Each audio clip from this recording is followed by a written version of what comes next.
Bangsa ini tidak kekurangan orang pintar. Yang membedakan negara maju dan negara berkembang bukan jumlah orang pintarnya. Yang membedakan adalah berapa banyak orang pintar yang memilih untuk turun dan hadir di seluruh pelosok Indonesia dan menyelesaikan persoalan rakyatnya. Indonesia memiliki banyak orang berilmu, banyak kampus, peneliti, dan anak muda dengan gagasan besar. Namun, ilmu baru menemukan maknanya ketika hadir di tengah kehidupan, ketika membantu petani meningkatkan hasil, mempertemukan pelaku usaha dengan pasar, dan membantu sebuah wilayah mengenali potensi serta membangun masa depannya. Inilah perjalanan orang-orang yang memilih untuk hadir.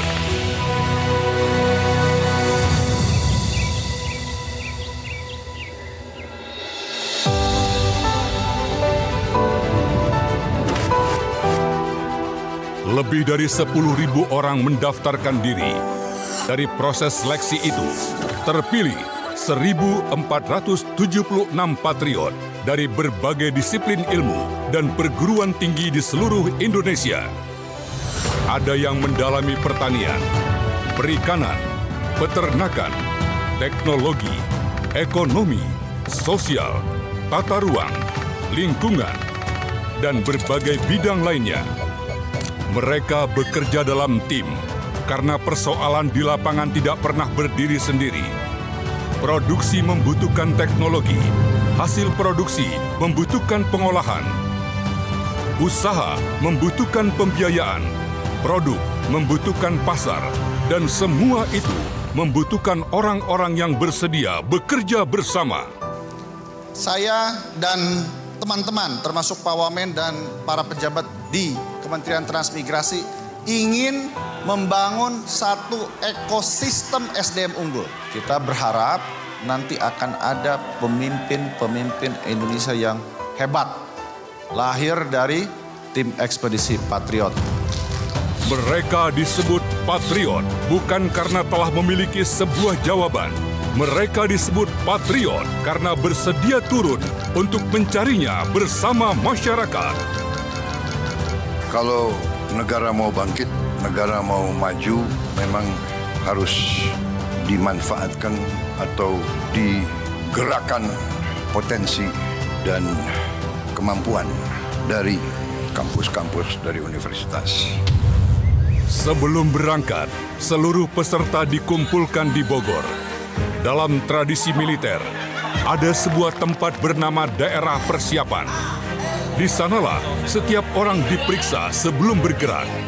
Bukan hanya perlengkapannya, tetapi juga kesiapan fisik, mental, dan pemahamannya terhadap tugas. Bagi para patriot, Bogor menjadi daerah persiapan itu. Namun, tidak ada pembekalan di dalam kelas yang mampu menjelaskan seluruh wajah Indonesia.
PP 2026 struktur layanan dasar sosial ekonomi.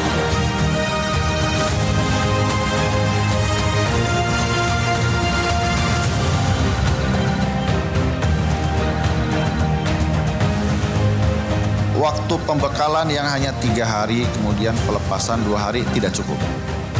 Tidak cukup untuk memahami apa itu transmigrasi, tidak cukup untuk memahami apa itu pembangunan Indonesia. 5 hari ini hanyalah kulit-kulitnya saja. Belajarlah setiap hari. Nanti belajar yang benarnya itu 4 bulan di lapangan.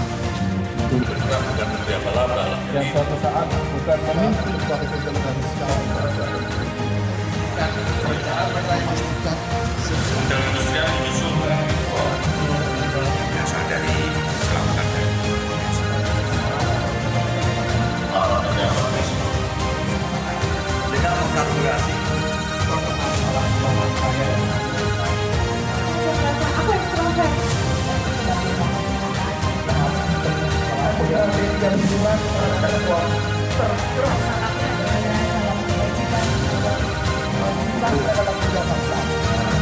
Sebab di lapangan, persoalan tidak datang dalam bentuk soal ujian. Tidak selalu tersedia pilihan jawaban. Dan tidak ada satu teori yang berlaku untuk semua tempat. Saudara bukan dikirim untuk menjadi tamu, bukan pula untuk sekedar menyelesaikan laporan. Saudara dikirim untuk berpikir, bekerja, dan menghasilkan sesuatu yang bermanfaat. Mereka berangkat menuju tempat-tempat yang sebelumnya hanya dilihat melalui peta dan data.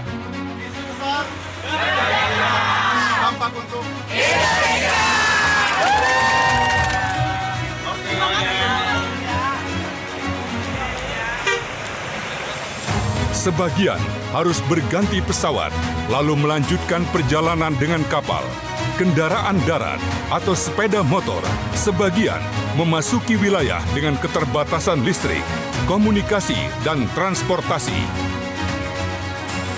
Perjalanan itu membawa mereka menyeberangi jarak antara ruang kuliah dan kenyataan, antara apa yang telah dipelajari dan apa yang benar-benar dibutuhkan masyarakat. Kalau datang dengan menunjukkan empati, bertanya kepada masyarakat lokal, tidak seolah-olah mereka tidak tahu apa-apa, tidak seolah-olah kita yang paling tahu segalanya. Tunjukkan perilaku yang baik, dengan sopan, dengan santun, tapi dengan ilmu, dengan pengetahuan, dengan pengalaman, pasti kita akan segera lebur. Masyarakat bukan objek penelitian. Mereka adalah pemilik pengalaman, pengetahuan, dan harapan atas wilayahnya sendiri. Karena itu, tugas pertama para patriot bukan berbicara. Mereka harus melihat, mendengar, dan memahami apa yang dikerjakan masyarakat setiap hari. Apa yang mereka hasilkan? Kesulitan apa yang terus berulang? Potensi apa yang belum berkembang? Dan perubahan apa yang paling mereka butuhkan? Dalam kehidupan kami selaku petani dan warga transmigrasi, ini pertama kami datang adalah tergiur dengan tanaman coklat.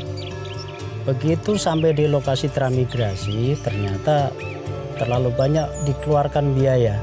Jadi kami alih ke tanaman kopi, terutama kopi Robusta. Sebagai harapan ke depan, mudah-mudahan di wilayah transmigrasi ini adalah dapat meningkatkan kualitas yang lebih bagus lagi untuk tanaman kopi, terutama kopi Robusta dan Arabica. Sebenarnya harapannya dari pemerintah adalah agar warga-warga yang memiliki kopi pada kawasan ini itu dapat mengumpulkan kopi dan mengolah hasil kopinya menjadi kopi bubuk. Akan tetapi pada kenyataannya sentra ini masih jauh dari kata berhasil menyerap hasil produk pertanian ini. Sehingga untuk kedepannya itu kami akan mengkaji lebih dalam budidaya yang seperti apa dan juga varietas unggul yang seperti apa yang coba kami ingin terapkan di sini agar bisa mendukung produksi dan juga produktivitas dari pertanian ini sehingga permintaan pasar dapat terpenuhi dengan maksimal. Jawaban semacam ini tidak selalu ditemukan di dalam laporan. Ia hanya dapat ditemukan ketika seseorang benar-benar hadir.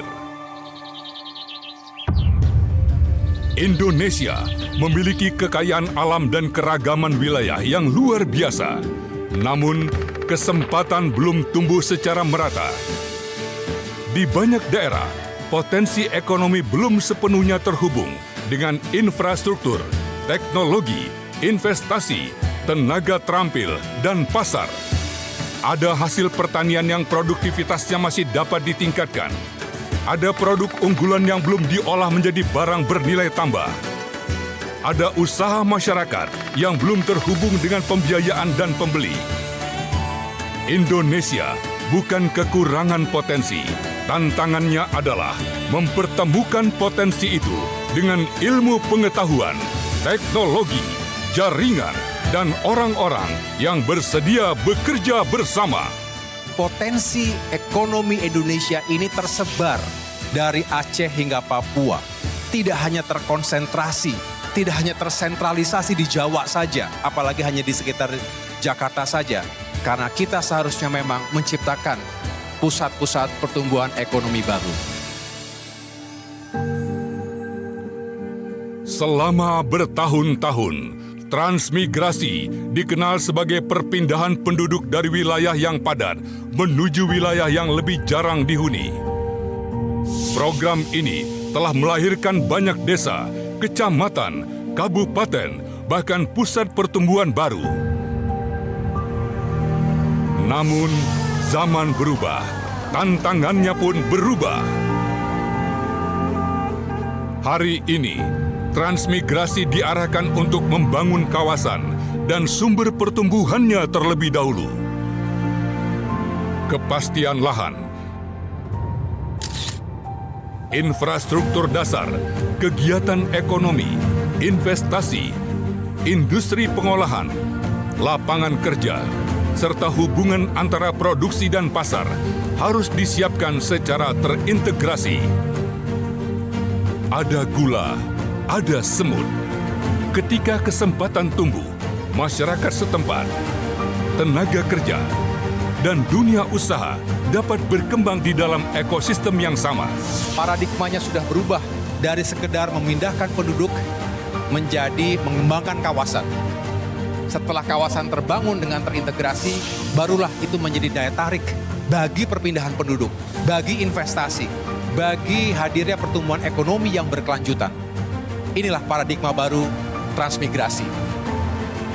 Untuk membangun kawasan yang berbeda-beda, negara membutuhkan orang-orang yang mampu membaca kenyataan secara langsung. Disitulah para patriot mengambil peran. Membangun Indonesia itu tidak bisa one size fit all. Itulah pentingnya ekspedisi. Jadi tiap-tiap tim nanti meresapi seperti apa kekhasan di tiap-tiap daerahnya masing-masing.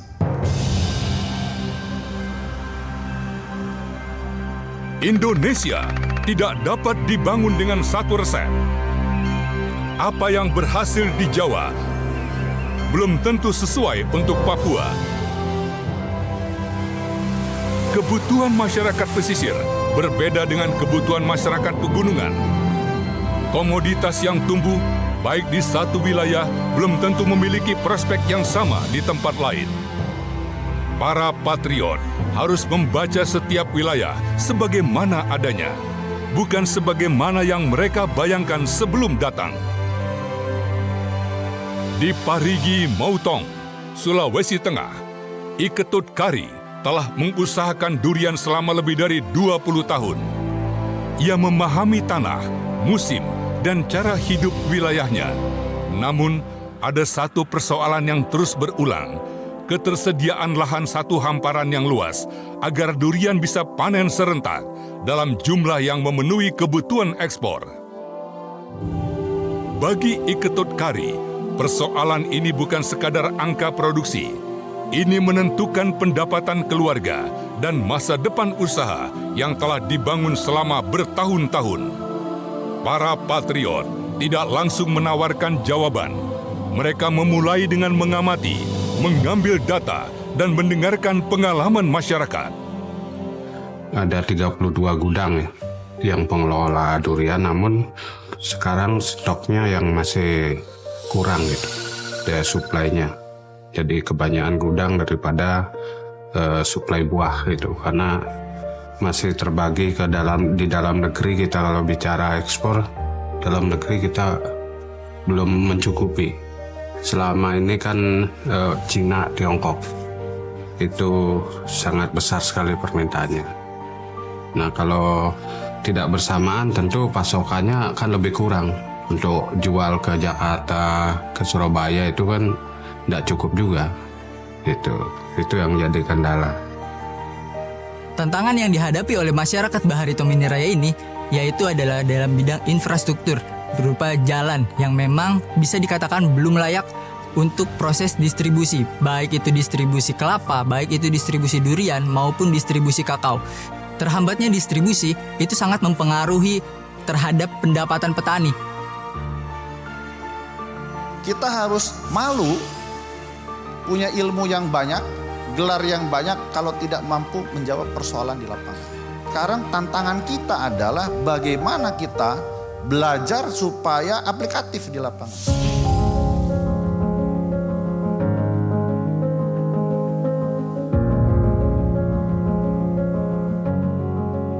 Ilmu pengetahuan tidak datang untuk menggantikan pengalaman masyarakat. Ia hadir untuk memperkuatnya. Bersama para transmigran lainnya, tim mulai mengumpulkan biji durian, menanam dan mengembangkan durian montong, lalu memperbaiki cara budidaya berdasarkan pengalaman di lapangan. Hasilnya belum datang dalam semalam. Ada kebiasaan yang harus disesuaikan, keadaan alam yang tidak selalu dapat diperkirakan, dan percobaan yang tidak selalu berhasil. Namun, dari proses itu, mereka mulai menemukan cara yang lebih tepat untuk meningkatkan hasil dan nilai ekonomi kebun, hingga menghasilkan omset sekitar 50 juta rupiah per hari.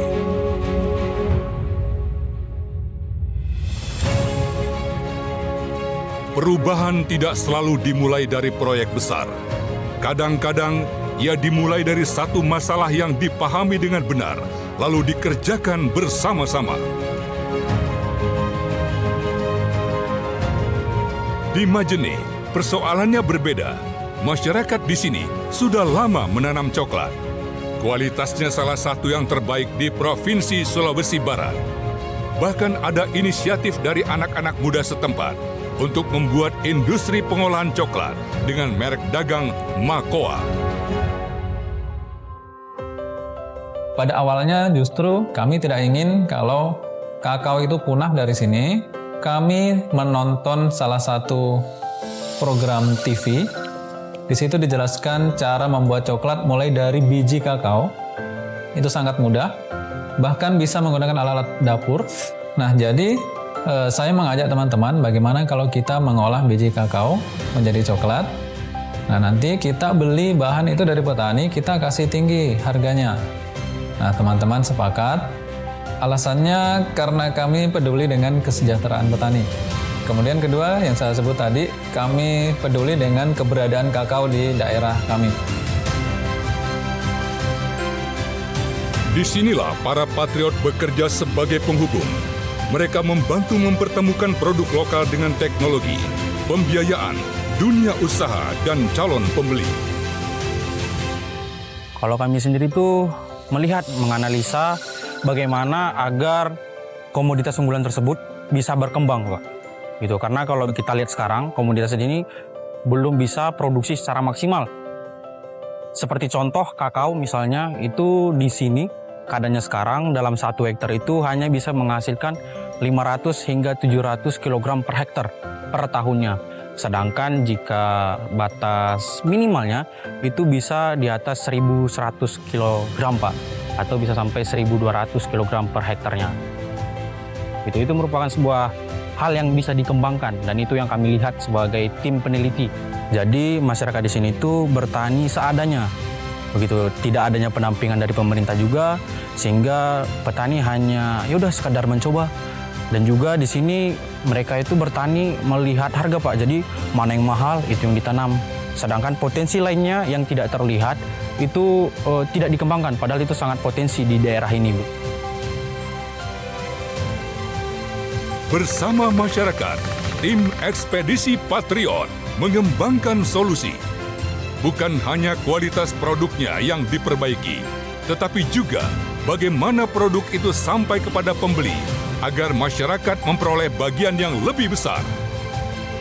Ketika produksi terhubung dengan pengolahan dan pasar, potensi lokal dapat tumbuh menjadi pendapatan usaha baru dan lapangan kerja. Tidak semua persoalan dapat diselesaikan sendiri oleh para patriot. Di Ulu Manda, masyarakat menghadapi tantangan infrastruktur. Dampaknya terasa langsung terhadap kehidupan sehari-hari maupun pekerjaan mereka. Di daerah ini, kopi, coklat, dan durian tumbuh subur. Dengan kualitas bagus, masyarakat juga memproduksi minyak nilam sebagai sampingan. Ini minyak yang sejak lama digunakan sebagai bahan baku parfum. Tapi sarana jalan yang rusak berat dan sarana pendidikan maupun kesehatan yang terbatas membuat industrialisasi maupun hilirisasi komoditas tersebut nyaris mustahil. Para patriot tidak membawa alat berat atau anggaran pembangunan, namun mereka dapat memastikan persoalan ini sampai kepada pihak yang berwenang, tidak berhenti sebagai keluhan.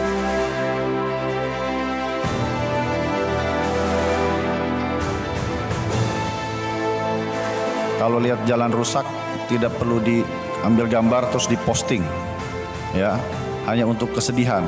Cari jalan. Apakah itu nanti bantu untuk submit laporannya, kemudian nanti bisa kontrol juga ke Kementerian PU sudah sampai di mana. Inilah gunanya para patriot itu diterjunkan langsung ke lapangan, bukan lagi sekedar hanya untuk laporan, tapi apa aksi nyata di lapangan yang bisa dilakukan. Disinilah patriot menjadi penghubung. Mereka mempertemukan kebutuhan masyarakat dengan pemerintah, potensi wilayah dengan perguruan tinggi, produk lokal dengan dunia usaha, gagasan dengan pembiayaan, dan hasil produksi dengan pasar. Pembangunan kawasan bukan pekerjaan satu lembaga. Ia membutuhkan gotong royong. Kolaborasi melipat gandakan sumber daya. Semua punya keunggulan, semua punya keunikan. Tetapi kepemimpinan yang akan melipat gandakan dampak. Di Papua, kehadiran para patriot membawa tanggung jawab yang lebih dalam.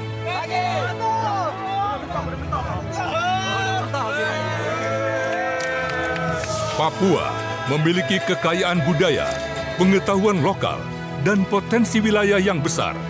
Pembangunannya harus memastikan orang asli Papua menjadi pelaku utama dan penerima manfaat pertama.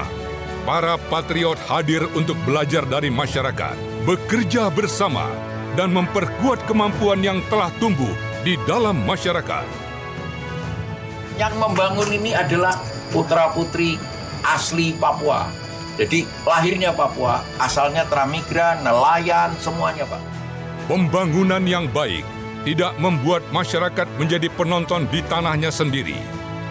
Ia harus membuka kesempatan kerja, meningkatkan keterampilan dan pendapatan, menghormati budaya, menjaga lingkungan, serta menghadirkan kehidupan yang bermartabat. Presiden Prabowo Subianto berpesan kepada saya, bantu rakyat Papua, bangun kehidupan yang bermartabat. Ekspedisi ini dirancang untuk membantu masyarakat.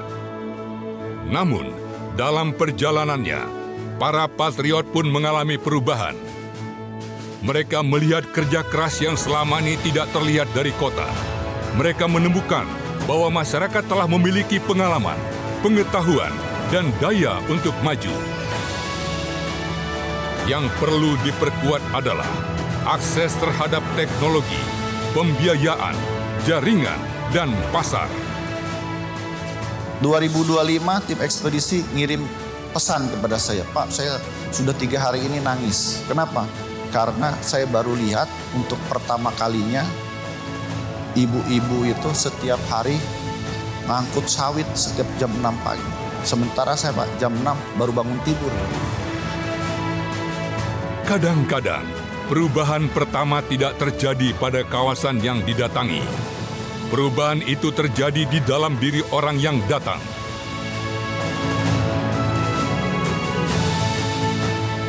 Kami berharap kedatangan kami di sana itu bisa memberikan paling tidak sedikit rasa bahagia. Bagaimana orang bisa merasakan bahagia ketika harapan mereka sesuai dengan kenyataannya. Di kawasan transmigrasi nanti, jangan bertanya apa yang pemerintah sudah lakukan.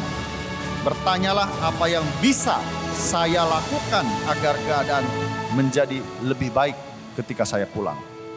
Itulah ukuran seorang patriot. Ukuran keberhasilan bukan banyaknya lokasi yang dikunjungi, tebalnya laporan, atau jumlah gambar yang diunggah.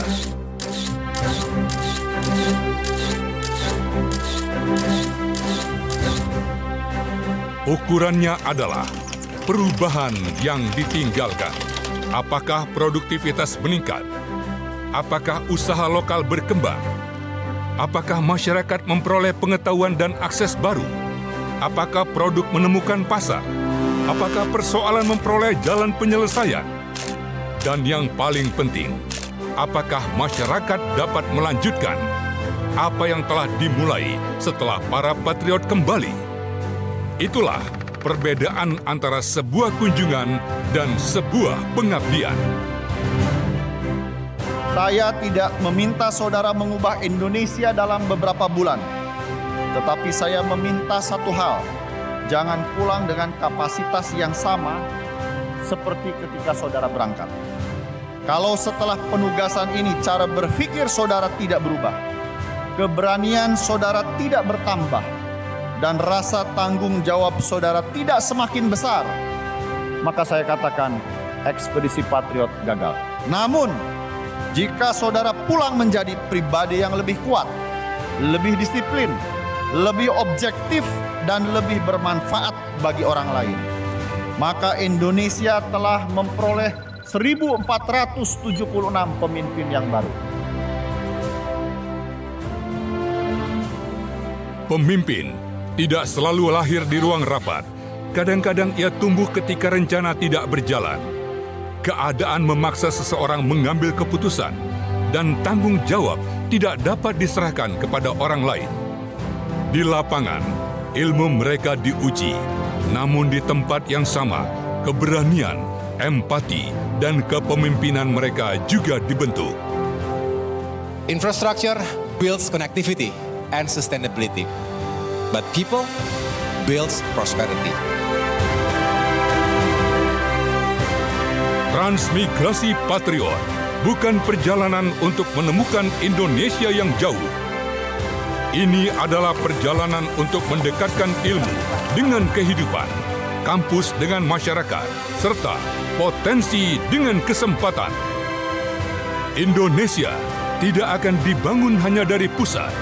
Indonesia akan tumbuh ketika orang-orang terbaiknya bersedia hadir, bekerja bersama masyarakat, dan menyelesaikan persoalan di setiap sudut negeri.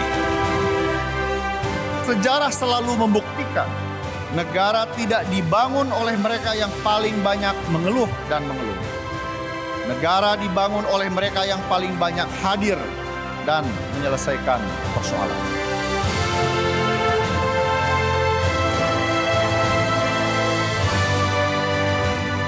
Selamat bertugas, bantu rakyat Indonesia, khususnya saudara-saudara kita yang ada di Papua. Buktikan bahwa saudara layak menyandang nama patriot.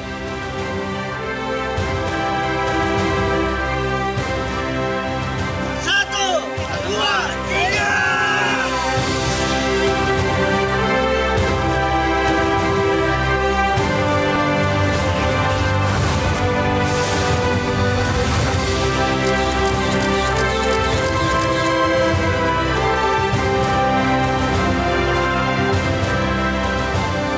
Ekspedisi Patriot 2026 siap. Visi besar, dampak untung,